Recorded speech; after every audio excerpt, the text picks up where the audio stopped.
Está consumado.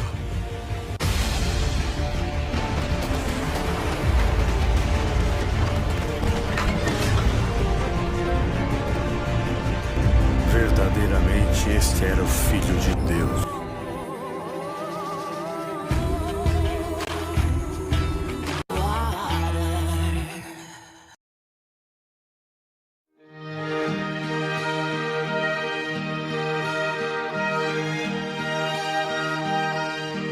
Carlos Finney, o apóstolo dos avivamentos, 1792-1875.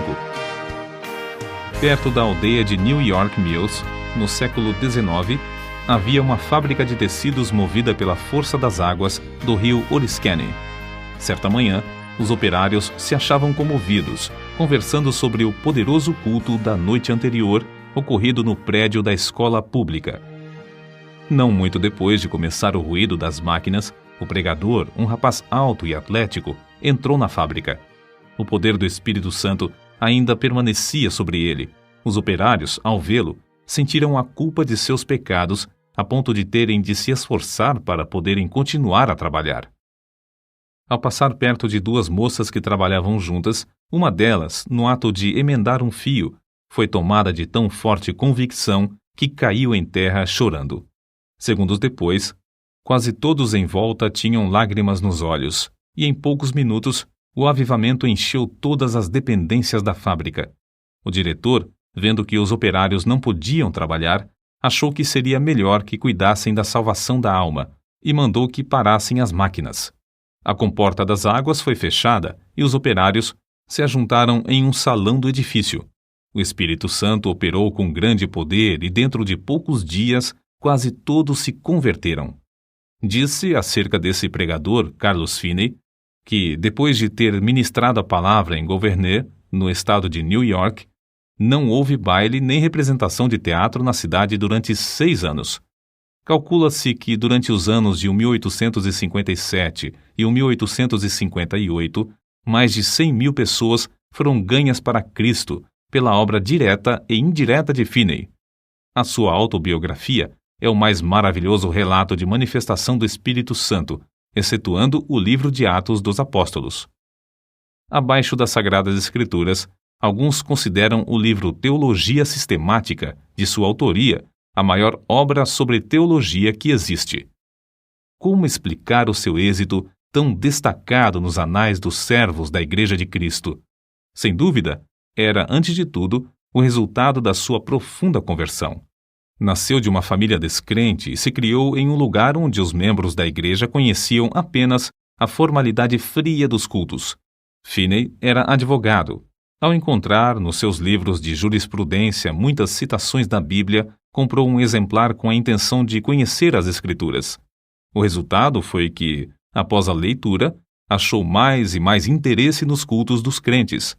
Acerca da sua conversão, ele relata na sua autobiografia o seguinte: ao ler a Bíblia, ao assistir às reuniões de oração e ouvir os sermões de Sr. Gale, percebi que não me achava pronto a entrar nos céus. Fiquei impressionado especialmente com o fato de as orações dos crentes, semana após semana, não serem respondidas.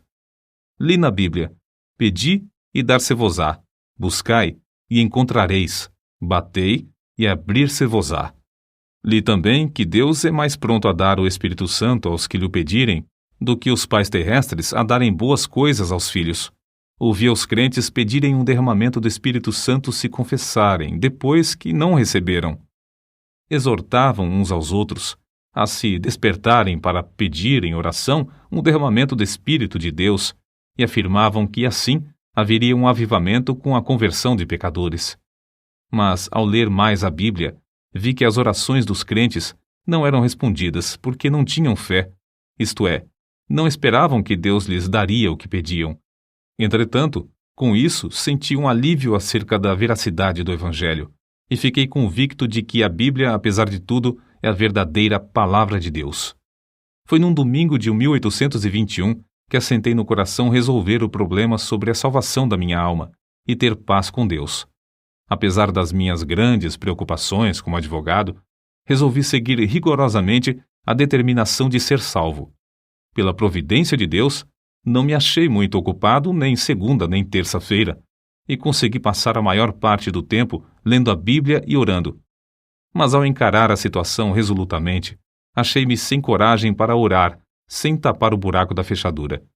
Antes, deixava a Bíblia aberta na mesa com os outros livros, e não me envergonhava de lê-la diante do próximo.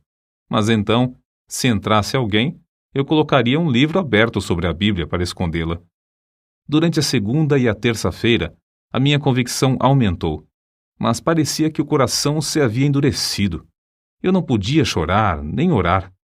Terça-feira, à noite, senti-me muito nervoso e parecia-me estar perto da morte. Reconhecia que, se eu morresse, por certo iria para o inferno. De manhã cedo, fui para o gabinete. Parecia que uma voz me perguntava: por que esperas? Não prometeste dar o coração a Deus? O que experimentas fazer? Alcançar a justificação pelas obras? Foi então que vi claramente, como qualquer vez depois, a realidade e a plenitude da propiciação de Cristo. Vi que sua obra era completa, e em vez de eu necessitar de uma justiça própria para Deus me aceitar, tinha de sujeitar-me à justiça de Deus por intermédio de Cristo. Sem o saber, fiquei imóvel. Não sei por quanto tempo, no meio da rua, no lugar onde a voz de dentro se dirigiu a mim. Então, me veio a pergunta: aceitá-lo-ás agora? Hoje? Repliquei: aceitá-lo-ei hoje, ou me esforçarei para isso até morrer. Em vez de ir ao gabinete, voltei para entrar na floresta, onde podia derramar a alma sem alguém me ver nem me ouvir. Porém, o meu orgulho continuava a se manifestar. Passei por cima de um alto e andei furtivamente atrás de uma cerca, para que ninguém me visse, e pensasse que ia orar. Penetrei dentro da mata cerca de meio quilômetro, onde achei um lugar mais escondido entre algumas árvores caídas. Ao entrar, disse a mim mesmo: entregarei o coração a Deus, ou então não sairei daqui. Mas, ao tentar orar, o coração não queria. Pensara que, uma vez sozinho, onde ninguém pudesse ouvir-me, podia orar livremente. Porém, ao experimentar fazê-lo, achei-me sem coisa alguma a dizer a Deus. Toda vez que tentava orar, parecia-me ouvir alguém chegando. Por fim, achei-me quase em desespero. O coração estava morto para com Deus e não queria orar. Então, reprovei-me a mim mesmo por ter me comprometido a entregar o coração a Deus antes de sair da mata. Comecei a pensar que Deus já me tivesse abandonado. Achei-me tomado de uma fraqueza demasiadamente grande para ficar de joelhos.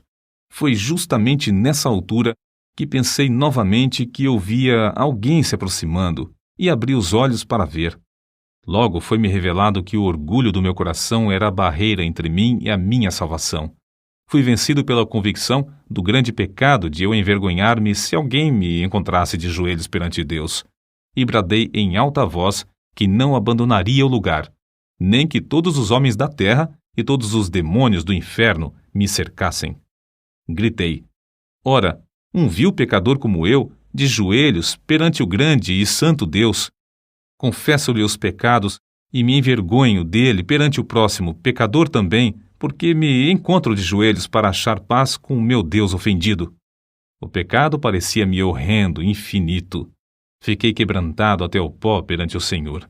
Nessa altura, a seguinte passagem me iluminou: então me invocareis, e ireis e orareis a mim, e eu vos ouvirei, e buscar-me-eis e me achareis, quando me buscardes de todo o vosso coração. Continuei a orar e a receber promessas e a apropriar-me delas. Não sei por quanto tempo. Orei até que, sem saber como, achei-me voltando para a estrada. Lembro-me de que disse a mim mesmo: se eu me converter, pregarei o Evangelho. Na estrada, voltando para a aldeia, certifiquei-me da preciosa paz e da gloriosa calma na minha mente. Que é isso? Perguntei-me a mim mesmo. Entristecera eu o Espírito Santo até retirar-se de mim? Não sinto mais convicção. Então, lembrei-me de que dissera a Deus que confiaria na sua palavra. A calma de meu espírito era indescritível. Fui almoçar, mas não tinha vontade de comer. Fui ao gabinete, mas meu sócio não voltara do almoço.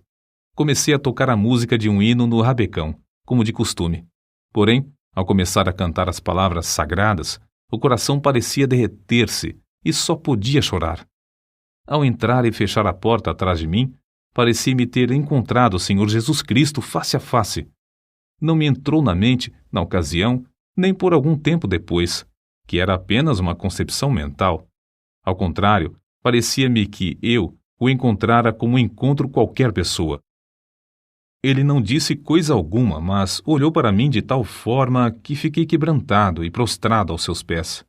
Isso, para mim, foi, depois, uma experiência extraordinária, porque parecia-me uma realidade, como se ele mesmo ficasse em pé perante mim, e eu me prostrasse aos seus pés, e lhe derramasse a minha alma. Chorei alto e fiz tanta confissão quanto foi possível entre soluços. Parecia-me que lavava os seus pés com as minhas lágrimas. Contudo, sem sentir ter tocado na sua pessoa. Ao virar-me para me sentar, recebi o poderoso batismo com o Espírito Santo. Sem o esperar, sem mesmo saber que havia tal para mim, o Espírito Santo desceu de tal maneira que parecia encher-me corpo e alma. Senti-o como uma onda elétrica que me traspassava repetidamente. De fato, parecia-me como ondas de amor liquefeito, porque não sei outra maneira de descrever isso. Parecia o próprio fôlego de Deus. Não existem palavras para descrever o maravilhoso amor derramado no meu coração. Chorei de tanto gozo e amor que senti. Acho melhor dizer que exprimi, chorando em alta voz, as inundações indizíveis do meu coração. As ondas passaram sobre mim, uma após outra, até eu clamar: morrerei se estas ondas continuarem a passar sobre mim. Senhor, não suporto mais. Contudo, não receava a morte. Não sei por quanto tempo este batismo continuou a passar sobre mim e por todo o meu ser, mas sei que era já noite quando o dirigente do coro veio ao gabinete para me visitar. Encontrou-me nesse estado de choro, aos gritos, e perguntou: Sr. Finney, que tem? Por algum tempo não pude responder-lhe. Então ele perguntou mais: Está sentindo alguma dor? Com dificuldade, respondi: Não, mas sinto-me demasiado feliz para viver. Saiu e, daí a pouco, voltou acompanhado por um dos anciãos da igreja. Esse ancião sempre foi um homem de espírito ponderado e quase nunca ria. Ele, ao entrar, encontrou-me no mesmo estado, mais ou menos como quando o rapaz o foi chamar. Queria saber o que eu sentia e eu comecei a lhe explicar, mas, em vez de responder-me, foi tomado de um riso espasmódico. Parecia impossível evitar o riso que procedia do fundo do seu coração. Nessa altura, entrou certo rapaz que começara a frequentar os cultos da igreja. Presenciou tudo por alguns momentos, até cair ao chão em grande angústia de alma, clamando: Orem por mim! O ancião da igreja e o outro crente oraram, e depois Finney também orou. Logo após todos se retirarem, deixando Finney sozinho.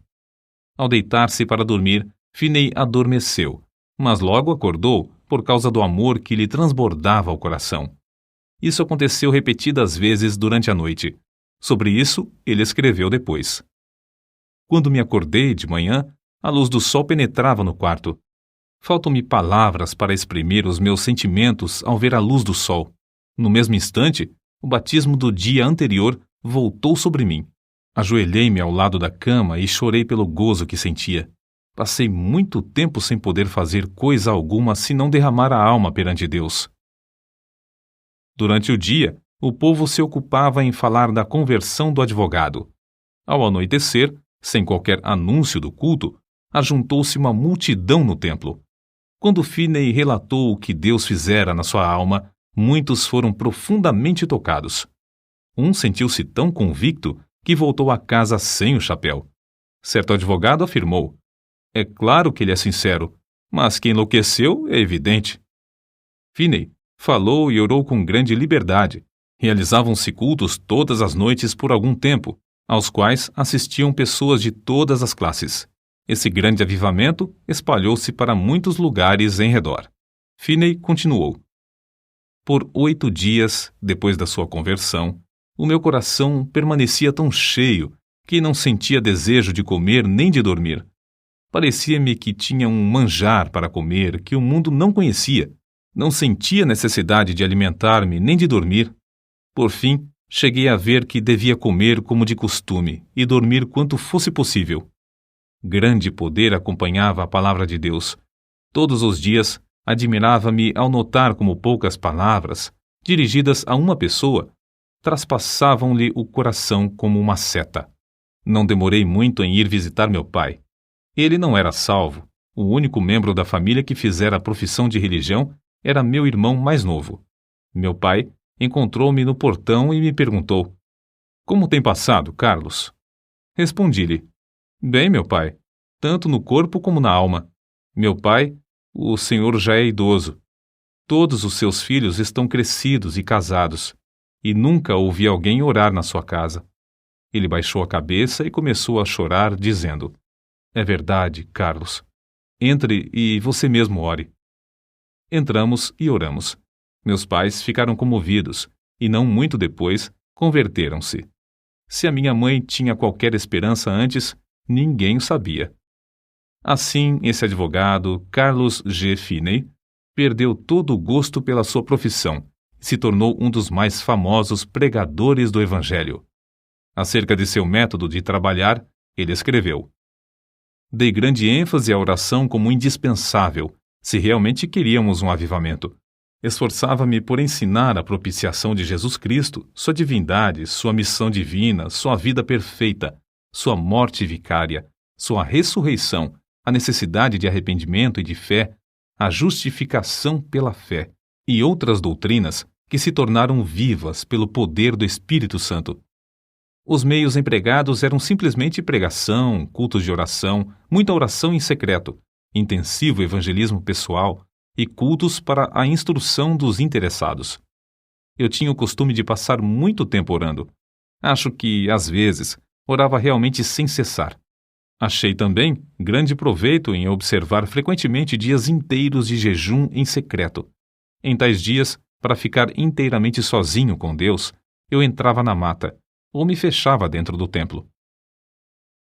Vê-se no seguinte relato a maneira como Finney e seu companheiro de oração, o irmão Nash, bombardeavam os céus com as suas intercessões. Quase 1 quilômetro distante da residência do Sr. S., morava certo adepto do universalismo. Nos seus preconceitos religiosos, recusava-se a assistir aos cultos. Certa vez, o irmão Nash, que se hospedava comigo na casa do Sr. S., retirou-se para dentro da mata para lutar em oração, sozinho, bem cedo de madrugada, conforme seu costume. A atmosfera era tal nessa ocasião que se ouvia qualquer som de longe. O universalista, ao levantar-se de madrugada, saiu de casa e ouviu a voz de quem orava e, apesar de não compreender muitas das palavras, reconheceu quem orava. E isso traspassou-lhe o coração como uma flecha. Sentiu a realidade da religião como nunca. A flecha permanecia, e ele achou alívio somente crendo em Cristo. Acerca do espírito de oração, Finney afirmou que era coisa comum nesses avivamentos os recém-convertidos se acharem tomados pelo desejo de orar noites inteiras até lhes faltarem as forças físicas. O Espírito Santo constrangia grandemente o coração dos crentes, que sentiam constantemente a responsabilidade pela salvação das almas imortais. A solenidade da mente se manifestava no cuidado com que falavam e se comportavam. Era muito comum encontrar crentes juntos, caídos de joelhos em oração, em vez de ocupados em palestras. Em certo tempo, quando as nuvens de perseguição enegreciam cada vez mais, Finney, como era seu costume, sob tais circunstâncias, sentia-se dirigido a dissipá-las orando. Em vez de falar pública ou particularmente acerca das acusações, ele orava. Acerca da sua experiência, escreveu: "Eu olhava para Deus com grande anelo, dia após dia, rogando que Ele me mostrasse o plano a seguir e a graça para suportar a borrasca. O Senhor mostrou-me, em uma visão, o que eu tinha de enfrentar. Ele chegou-se tão perto de mim, enquanto eu orava, que a minha carne literalmente estremecia sobre os ossos. Eu tremia da cabeça aos pés, sob o pleno conhecimento da presença de Deus. Acrescentamos mais um exemplo, tirado da sua autobiografia, que mostra a maneira com que o Espírito Santo operava em sua pregação. Ao chegar na hora anunciada para iniciar o culto, achei o prédio da escola repleto, por isso tive de ficar em pé perto da entrada. Cantamos um hino, isto é, o povo pretendia cantar. Entretanto, eles não tinham o costume de cantar os hinos de Deus e cada um desentoava à sua própria maneira. Não podia conter-me. Lancei-me de joelhos e comecei a orar. O Senhor abriu as janelas dos céus, derramou o espírito de oração e entreguei-me de toda a alma a orar. Não escolheram um texto, mas logo ao levantar-me dos joelhos, eu disse: Levantai-vos, saí deste lugar, porque o Senhor há de destruir a cidade. Acrescentei que havia 2 homens, um se chamava Abraão e outro Ló. Contei-lhes como Ló se mudara para Sodoma. O lugar era excessivamente corrupto. Deus resolveu destruir a cidade e Abraão orou por Sodoma. Mas os anjos acharam somente um justo lá. Era Ló. Os anjos disseram: Tens alguém mais aqui? Teu genro e teus filhos e tuas filhas e todos quantos tens nessa cidade, tira-os fora deste lugar, porque nós vamos destruir este lugar, porque o seu clamor tem engrossado diante da face do Senhor, e o Senhor nos enviou a destruí-lo. Ao relatar estas coisas, os ouvintes se mostraram irados a ponto de me açoitarem. Nessa altura, deixei de pregar e lhes expliquei que compreendera que nunca se realizara culto ali e que eu tinha o direito de, assim, considerá-los corruptos. Salientei isso com mais e mais ênfase e com o coração cheio de amor, até não poder mais conter-me. Depois de eu assim falar, cerca de 15 minutos, parecia ter vindo sobre os ouvintes uma tremenda solenidade, os quais começaram a cair ao chão, clamando e pedindo misericórdia. Se eu tivesse tido uma espada em cada mão, não os poderia derrubar tão depressa como caíram. De fato, 2 minutos depois de os ouvintes sentirem o choque do Espírito vir sobre eles, quase todos estavam ou caídos de joelhos ou prostrados ao chão. Todos os que podiam falar de qualquer maneira oravam por si mesmos. Tive de deixar de pregar porque os ouvintes não prestavam mais atenção. Vi o ancião que me convidara para pregar sentado no meio do salão, olhando em redor, estupefato. Gritei bem alto para ele ouvir, apesar da balbúrdia, pedindo-lhe que orasse. Caiu de joelhos e começou a orar em voz retumbante, mas o povo não prestou atenção. Gritei: Vós não estáis ainda no inferno. Quero dirigir-vos a Cristo. O coração transbordava de gozo ao presenciar tal cena. Quando pude dominar os meus sentimentos, virei-me para um rapaz que estava perto de mim. Consegui atrair a sua atenção e preguei a Cristo, em voz bem alta, ao seu ouvido. Logo, ao olhar para a cruz de Cristo, ele acalmou-se por um pouco e então rompeu em oração pelos outros. Depois, fiz o mesmo com um outro, depois com mais outro e continuei assim, tratando com eles até a hora do culto da noite, na aldeia. Deixei o ancião que me convidara a pregar para continuar a obra com os que oravam. Ao voltar, havia tantos clamando a Deus que não pudemos encerrar a reunião, que continuou o resto da noite. Ao amanhecer o dia, alguns ainda permaneciam com a alma ferida. Não se podiam levantar e, para dar lugar às aulas, foi necessário levá-los a uma residência não muito distante. De tarde mandaram chamar-me porque ainda não findara o culto. Só nesta ocasião cheguei a saber a razão de o auditório agastar-se da mensagem. Aquele lugar cognominava-se Sodoma, e havia somente um homem piedoso lá, a quem o povo tratava de Ló. Era o ancião que me convidara a pregar. Depois de já velho, Finney escreveu acerca do que o Senhor fez em Sodoma. Embora esse avivamento caísse tão repentinamente sobre eles, era tão empolgante ver que as conversões eram profundas e a obra permanente e genuína. Nunca ouvi falar em qualquer repercussão desfavorável. Não foi só na América do Norte que Finney viu o Espírito Santo cair e abater os ouvintes em terra. Na Inglaterra, Durante os 9 meses de evangelização que Finney promoveu lá, multidões também se prostraram enquanto ele pregava. Em certa ocasião, mais de 2.000 de uma vez. Alguns pregadores confiam na instrução e ignoram a obra do Espírito Santo. Outros, com razão, rejeitam tal ministério infrutífero e sem graça. Oram a Deus para que o Espírito Santo tome a direção e alegram-se no grande progresso da obra de Deus. Mas ainda outros, como Finney, dedicam-se a buscar o poder do Espírito Santo sem desprezar a arma de instrução e veem resultados incrivelmente mais vastos. Durante os anos de 1851 a 1866, Finney foi diretor do Oberlin College e ensinou a um total de 20.000 estudantes. Dava mais ênfase ao coração puro e ao batismo no Espírito Santo do que à preparação do intelecto. O resultado foi que, de Oberlin, saiu uma corrente contínua de alunos cheios do Espírito Santo. Assim, após o término de uma campanha intensiva de evangelismo e no meio dos seus esforços no colégio, em 1857, Finney via cerca de 50.000, todas as semanas, converterem-se a Deus. By My Spirit, Jonathan Goforth, página 183.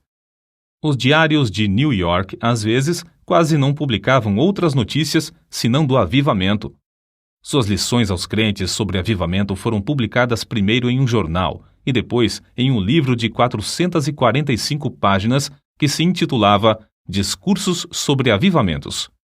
As primeiras 2 edições, de 12.000 exemplares, foram vendidas logo ao saírem do prelo. Outras edições foram impressas em vários idiomas.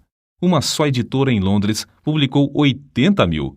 Entre suas outras obras de circulação mundial, contam-se as seguintes: sua autobiografia, Discursos aos Crentes e Teologia Sistemática. Os convertidos nos cultos de Finney eram pela graça constrangidos a andar de casa em casa para ganhar almas. Ele mesmo se esforçava para preparar o maior número de obreiros em Oberlin College, mas o desejo que ardia sempre em tudo era o de transmitir a todos o espírito de oração. Pregadores como Abel Carey e Father Nash viajavam com ele e, enquanto ministrava a palavra, eles continuavam prostrados em oração. Vejamos isso nas palavras de Finney. Se eu não tivesse o espírito de oração, não alcançaria coisa alguma. Se por um dia ou por uma hora eu perdesse o espírito de graça e de súplica, não poderia pregar com o poder e fruto, e nem ganhar almas pessoalmente. Para que alguém não julgue que a obra era superficial, citamos outro escritor. Descobriu-se, por pesquisa empolgante, que mais de 85 pessoas de cada 100 que se convertiam sob a pregação de Finney permaneciam fiéis a Deus, enquanto 75 pessoas de cada 100 das que professaram conversão nos cultos de algum dos maiores pregadores se desviavam. Parece que Finney tinha o poder de impressionar a consciência dos homens sobre a necessidade de um viver santo, de tal maneira que produzia fruto mais permanente. Deeper Experiences of Famous Christians, página 243. Finney continuou a inspirar os estudantes de Oberlin College até a idade de 82 anos. Já no fim da vida, permanecia tão lúcido de mente como quando jovem, e sua vida nunca foi tão rica no fruto do Espírito e na beleza da sua santidade do que nos últimos anos. No domingo 16 de agosto de 1875, pregou seu último sermão, mas à noite não assistiu ao culto. Ao ouvir os crentes cantarem Jesus, Lover of My Soul, Let Me to Thy Bosom Fly, saiu até o portão da frente da casa e com estes que tanto amava, cantou na terra pela última vez. Acordou à meia-noite sofrendo dores lancinantes no coração. Sofrera assim muitas vezes durante a sua vida. Semeara as sementes de avivamento e as regara com lágrimas. Todas as vezes que recebia o fogo da mão de Deus, era com sofrimento. Finalmente, antes de amanhecer o dia, dormiu na terra para acordar na glória, nos céus. Faltavam-lhe apenas 13 dias para completar 83 anos de vida aqui na terra.